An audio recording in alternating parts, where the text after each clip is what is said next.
ഈ അടുത്തിടെ വളരെ ഭീമാകാരമെന്ന് വിളിക്കപ്പെടുന്ന വിനാശകരമായ ഒരു ഭൂകമ്പത്തെക്കുറിച്ച് ജപ്പാൻ സർക്കാർ ജനങ്ങൾക്ക് മുന്നറിയിപ്പ് നൽകിയിരിക്കുന്നു.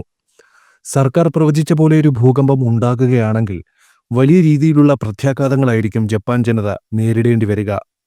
തിങ്കളാഴ്ച പ്രസിദ്ധീകരിച്ച റിപ്പോർട്ട് പ്രകാരം 900 കിലോമീറ്റർ നീളമുള്ള സമുദ്രകിടങ്ങായ നങ്കായി ട്രഫ് 9 തീവ്രത രേഖപ്പെടുത്തുന്ന ഭൂചലനത്തിൽ ഏകദേശം 3 ലക്ഷം ആളുകളുടെ മരണത്തിനിടയാക്കുകയും 12.3 ദശലക്ഷം ആളുകളെ മാറ്റിപ്പാർപ്പിക്കുകയും $1.8 ട്രില്യൺ സാമ്പത്തിക നാശനഷ്ടം വരുത്തുകയും ചെയ്യുമെന്നാണ് ജപ്പാൻ കാലാവസ്ഥാ ഏജൻസി പ്രവചിക്കുന്നത്.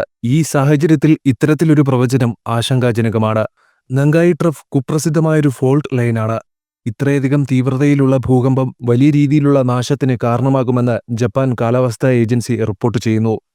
ജപ്പാനിൽ അടുത്തിടെ നിരവധി ഭൂകമ്പങ്ങൾ റിപ്പോർട്ട് ചെയ്യപ്പെട്ടു.